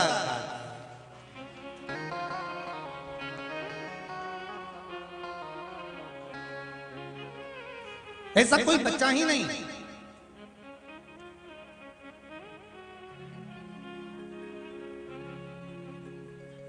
दो प्रमाण पत्र सबसे ज्यादा काम के हैं, बहुत ध्यान देना।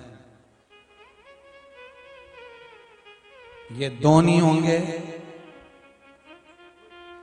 एक प्रमाण पत्र नहीं होगा तो कहीं एडमिशन नहीं होगा, दूसरा प्रमाण पत्र नहीं होगा तो बैंक में पड़ा हुआ दंड नहीं मिलेगा। पहला जन्म प्रमाण पत्र, दूसरा मृत्यु प्रमाण पत्र। समझ आ गई है? ये दो प्रमाण पत्र अगर नहीं होंगे तो किसी काम का नहीं। हॉस्पिटल में अगर बच्चे ने जन्म लिया है तो फिर उसका जन्म प्रमाण पत्र होना, जम के बोले जरा, जरूरी है। और मर गए तो सिद्ध करके मरो कि हम मर गए, उसका भी प्रमाण पत्र होना चाहिए। श्रीमान मोहनधारी जी, श्रीमान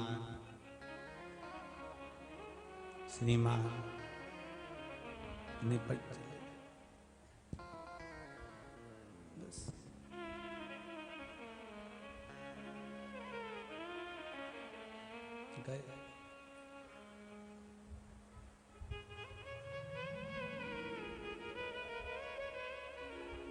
चार अगरबत्ती, एक माला, टेबल पे फोटो,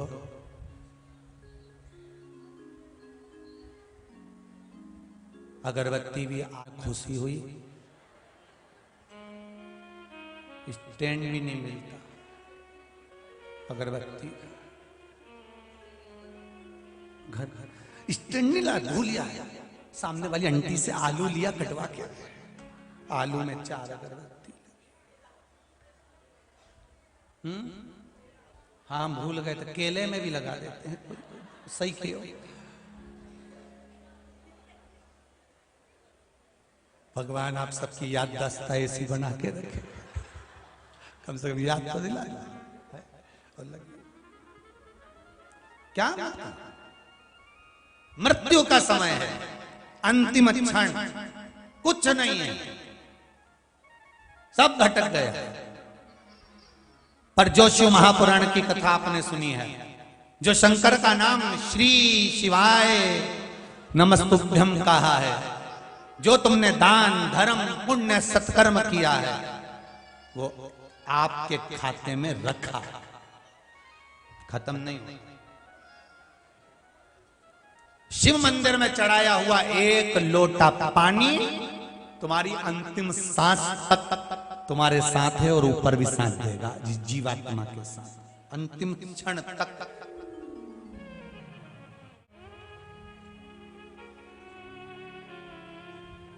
अंतिम क्षण कितनों को मिला है? बहुत ध्यान दीजिएगा जरा, कितनी सुंदर बात लिखी है लिंग पुराण में। एक लोटा पानी जब शंकर भगवान के शिवलिंग पर चढ़ाया जाता है तो उसके हिस्से हो जाते हैं। एक भाग शिव के पास, दूसरा भाग गंगा के पास, तीसरा यमुना, चौथी सरयू, पांचवी मंदाकिनी। भारत की भूमि की जितनी नदियां हैं सारी नदियों में उसका भाग चले जाता है। शिव के शिवलिंग पर चढ़ाया हुआ एक लोटे का पानी का भाग 33 कोटि देवताओं के हिस्से में चले जाता है। शिवलिंग पर चढ़ाया हुआ एक लोटे पानी का भाग मृत्यु लोक में जो देव वृक्ष हैं, पीपल, आम, बड़, तुलसी, बेलपत्री, गूलर आदि आदि जो देव वृक्ष हैं उनके खाते में चले जाता है। शंकर भगवान पर चढ़ाया हुआ 1 लोटे का भाग आपके पितरों के खाते में चले जाता है। शंकर भगवान पर चढ़ाया हुआ 1 लोटे का पानी आपके पूर्वजों के आहूतों जो गर्भ अवस्था में शांत हो गए, कुंवारी अवस्था में मर गए, योनि में जो पड़े हुए हैं उनको प्राप्त हो जाता है। 1 लोटा पानी जो तुमने शिव जी पे चढ़ाया उसका थोड़ा थोड़ा थोड़ा थोड़ा भाग आपके सात्विकता में, आपके बच्चों की इनकम में, आपके बच्चों की विद्या में, आपके जीवन के वैभव में, आपकी तरक्की में, उन्नति में उसका हिस्सा हो जाता है। मात्र 1 लोटा पानी जो शिव जी पे तुमने चढ़ाया है वो कितनी जगह बांटा गया है, जरा विचार तो करो। मात्र 1 लोटा पानी सब दूर बढ़ गया।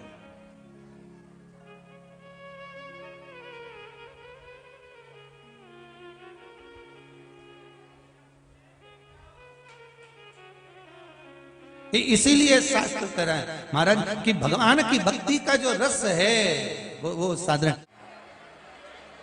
प्रभु का नाम मीठा है, भोले का नाम मीठा है। शिव कथा कर रहे हैं, भगवान शंकर का पावन चरित्र शिव महापुराण वर्णन कर रही है। आप शिव भक्ति में जहां लगे हुए हो, माता पार्वती जी ने भगवान शंकर की आराधना करी, जहां बैठकर शिव आराधना कर रही हैं, एक टक लगाकर, एक स्मरण के साथ में, एक चित्तवृत्ति के साथ में, एक आनंद के साथ में।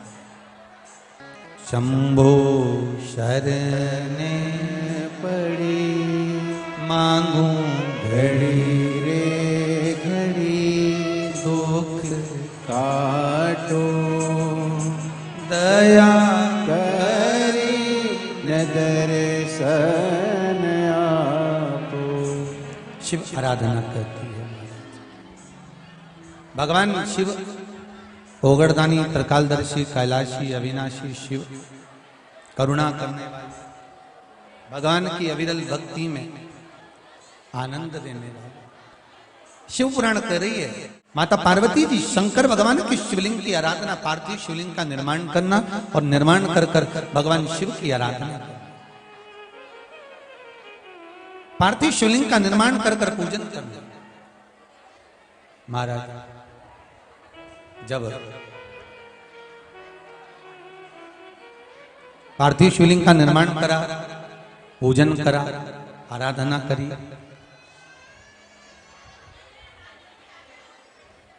और आराधना करने पर जब शिव महापुराण कह रही है कि माता पार्वती जी ने जब शिव की आराधना करी है तब भगवान शंकर का कैलाश डोल गया, भगवान शिव का कैलाश डोल गया।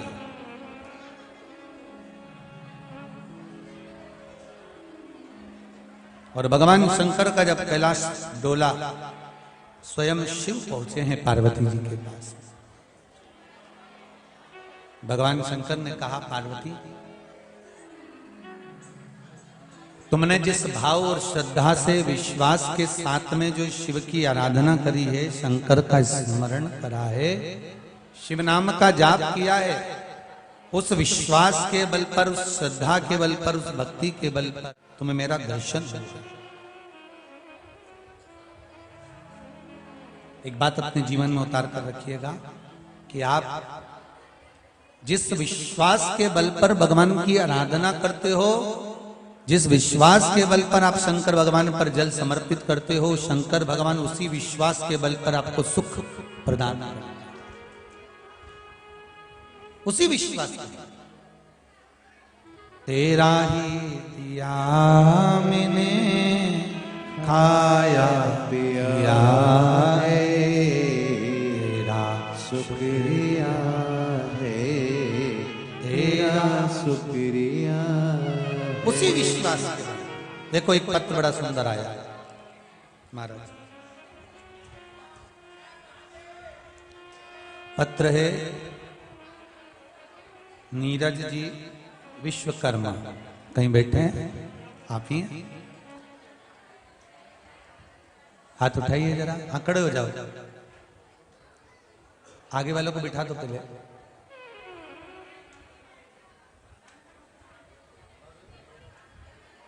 आपने पत्र में लिखा है नीरज जी, गुरुदेव,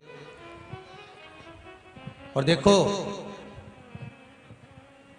पत्र में जो लिखा, समर्पण कितना होगा शिव के प्रति, उस समर्पण को इस बालक के द्वारा अपन समझे कि गुरुदेव, शादी इंदौर से हूं मैं, मेरी शादी को 4 साल हो गए हैं, लेकिन सब कुछ ठीक चल रहा था।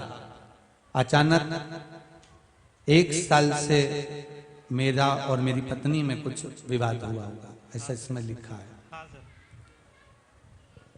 गुरुदेव, विवाद इतना बढ़ गया कि वो अदालत में पहुंच गया और तलाक की बात सामने आई। यही लिखा है? सही है साहब।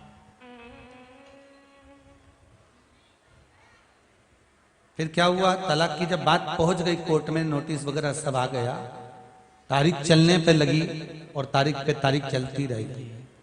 30 जनवरी को, 30 जनवरी 2022 को मैं अकेला कुबेरेश्वर धाम सीहोर आया। हाँ, और मैंने भोले बाबा से अकेले बैठकर, जैसे आप शिव महापुराण में कहते हो कि इस भूमि पर कहीं पर भी 108 बार श्री शिवाय नमस्तुभ्यम का जाप कर कर अपने दिल की बात बाबा से कहो। फिर आप क्या कर गए? हाँ, क्या हुआ? फिर मैं 30 तारीख को बोला मैंने बाबा कि अगली बार मैं जब भी आऊँ कुबेरेश्वर धाम, मैं मेरी पत्नी और मेरे बच्चे के साथ हूँ। तो मैं भोले बाबा पर ऐसी कृपा हुई गुरुदेव कि मैं 30 जनवरी को आया था, फिर 13 तारीख को वापस मेरी पत्नी और मेरे बच्चे के साथ आया। हर हर महादेव। पत्नी आई है साथ में? हाँ सर, आज यही। बाबू खुश हो? बाबा की कृपा, बस दोनों में प्रेम ऐसा ही रहे और बाबा आप लोगों की जोड़ी ऐसे ही सलामत रखे। हर हर महादेव। बैठ जाइए, बैठ जाइए। बड़ा सुंदर भाव लिखा है गुरुदेव। 30 तारीख को मैं आया था और मैंने बाबा से कहा था, बाबा तलाक तक का केस पहुंच गया है, पैसी पे पैसी चल रही है, और बाबा अकेला आया हूं, ऐसी कृपा कर देना कि हम दोनों जोड़े से आ जाएं। देखो, आपका विश्वास पक्का था ना नीरज विश्वकर्मा जी, और आपकी धर्म पत्नी भी कहीं ना कहीं टीवी पर शिव महापुराण की कथा सुन रही होगी। दोनों ने शंभू को रिझाया होगा तो मेरे बाबा ने मिला दिया। ये शिव की कृपा है, शिव की आराधना। महाराज, जब तक मेरा बाबा कृपा नहीं करे, और फिर कहूंगा, यहां ना तो कोई बेल है, ना यहाँ भभूति है, ना यहाँ देवी आए ना देवता है। यहाँ तो पूरे ग्राउंड में घूमकर देख लो, ना कोई विद्या है, ना कोई हम मंत्र जाने, ना साधना। यहाँ तो केवल श्री शिवाय नमस्तुभ्यम जपो। कहीं एकांत में बैठो।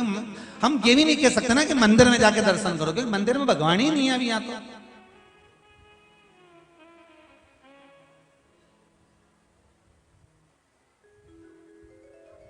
मंदिर में भगवान ही नहीं है। यहाँ तो फिर भी लोग मंदिर में पहुंच के खंबा को पूज दिया है। दादा, कई बच्चों ने आकर कहा कि गुरुजी वो मंदिर के अंदर खंबा कोई पूज रहा है। हमने कहा पूजने दे, ये भगवान का खंबा पूज रहे, भगवान इनके भी खंबा मजबूत रखेगा, काय टेंशन। तो इनके विश्वास, तुझ में रब दिखता है यारा, में क्या करूं, और खंबे में भी शिव दिखता है, तो शिवर वाला महाराज क्या करेगा? शिवर वाला महाराज क्या करेगा? सब में वही तो है। अभी तुम देखो तो सही, 28 फरवरी से 6 मार्च तक शिव महापुराण की कथा रुद्राक्ष उत्सव की जब यहाँ इस पावन प्रांगण में होगी, और भक्त लोग जो आएंगे तो शंकर के ऐसे ऐसे गढ़ों के दर्शन होंगे। तुम देखना तो सही, तुम भी आंख में काजल माजल लगा के जरा जोरदार देख ले। कुछ नहीं तो बस, और टीवी पे भी आएगी ना 1 बजे से 4 बजे तक, भले मूंछ वाला भैया कुछ भी बोले, पर अपने नहीं छोड़ना। अपन को कथा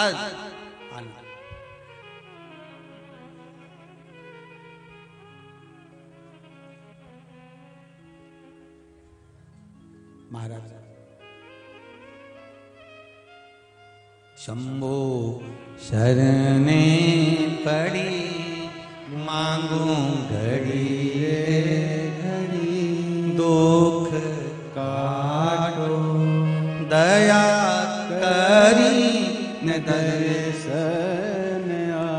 एक पत्र और बहुत बड़ा है, पढ़ा थोड़ा सही हो। मोहिनी यशवंत सिंह ठाकुर, रायपुर छत्तीसगढ़ से। कहीं बैठे हैं क्या? बैठे हो तो हाथ हिला दो। कहीं बैठे हैं? नहीं। उन्होंने बड़ा सुंदर पत्र लिखा हमारा। गुरुदेव,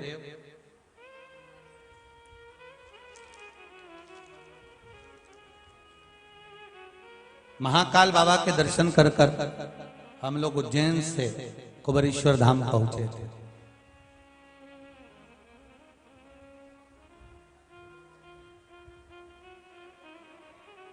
जिस कार्य के लिए आए थे, कहीं बैठे हैं ये जिन्होंने पत्र लिखा है, जिस कार्य के लिए आए थे बाबा ने वो कार्य पूर्ण कर दिया।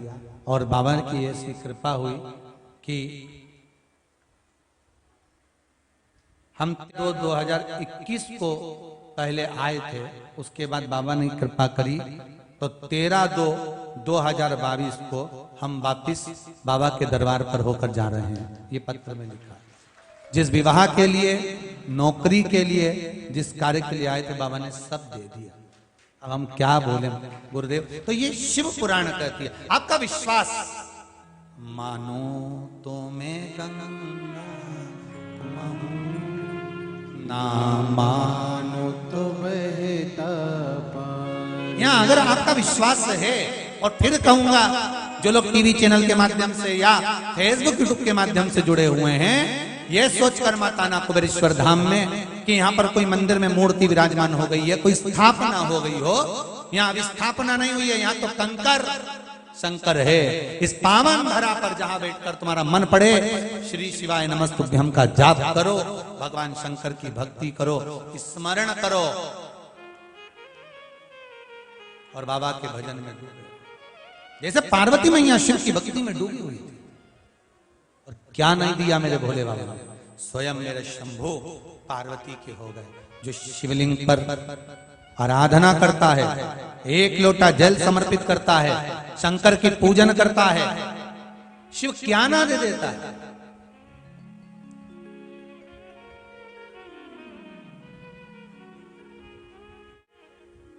11.5 लाख रुद्राक्ष बटना है। 11,51,000 पिछली बार बटे थे, 8,51,000, तो भी थोड़े कम पड़ गए थे। 11,51,000 रुद्राक्ष बटना है। रुद्राक्ष का ही शिवलिंग निर्मित होगा। जितने लोग दर्शन करने आते हैं वो एक लोटा पानी भरते जाएं, बाबा पर चढ़ाते जाएं, अपनी कामना करते जाएं, श्री शिवाय नमस्तुभ्यं जपते जाओ। विद्वान ब्राह्मण तो अभिषेक कराएंगे ही, पूजन करेंगे ही। रुद्राक्ष जो शिवलिंग रोज बनेगा वही शिवलिंग का रुद्राक्ष आपको बाबा का प्रसाद में मिल जाएगा प्रतिदिन। ऐसा नहीं कि तुम एक दिन में भारी भड़का मजा और हमारी आफत करा, प्रतिदिन। और ऑनलाइन कोई रुद्राक्ष नहीं आएगा। कोई फालतू के अगर आपसे पैसा ढेला मांगे तो मना कर दीजिए, कोई रुद्राक्ष ऑनलाइन नहीं आएगा। स्वयं आओ, एक लोटा पानी बाबा पे चढ़ाओ, विनय करो, निवेदन करो। सुबह की आरती, शाम को 6 बजे की आरती बाबा की प्रयास कर रहे हैं। आस्था चैनल वालों को भी कहा है कि बाबा की जब शाम को 6 बजे आरती हो तो पूरी लाइव दिखाई जाए। प्रयास करा गया है, शायद पक्का भी हो गया है। तो शाम 6 बजे की आरती बाबा की रुद्राक्ष शिवलिंग की आरती, जनमानस के कल्याण के लिए जो रुद्राक्ष रोज वितरण होंगे उसका लाइव प्रसारण, जैसे गंगा की आरती का, यमुना की आरती का लाइव प्रसारण होता है, ऐसे आस्था चैनल पर रुद्राक्ष शिवलिंग का प्रसारण भी शाम को 6 बजे निश्चित समय पर बाबा की आरती का होगा लाइव प्रसारण आस्था चैनल पर। करो शिव की आराधना, शंकर की मस्ती में डूबे रहो, शंकर के मस्ती में डूबे रहो महाराज। और फिर निवेदन कर दें, ये दूसरा वर्ष है, इसके बाद में रुद्राक्ष यहां से वितरण नहीं किए जाएंगे। जो आ गया, जिसको मिल गया मिल गया। दिल से आओ, बाबा का भजन करो। कोई कमरे आश्रम में नहीं है, डूम में व्यवस्था है। रुको, सोइए, खाइए, बाबा का गुण गाइए। रुद्राक्ष लीजिए, भजन करो, 7 दिन की शिव पुराण सुनो और बाबा का नाम जाप करो पूरे पंडाल। भगवत स्मरण, शिव महापुराण की कथा। माता पार्वती जी ने शंकर की आराधना करी, शिव बाबा माता पार्वती को मिल गए। आप और हम शंकर की आराधना करें, आप और हम शिव की आराधना करें। जब शिव की आराधना करेंगे तो क्या पार्वती जी को शिव मिले तो क्या हमको नहीं मिलेंगे? ऐसे बाबा देव अधिदेव महादेव माता पार्वती को प्राप्त होते हैं।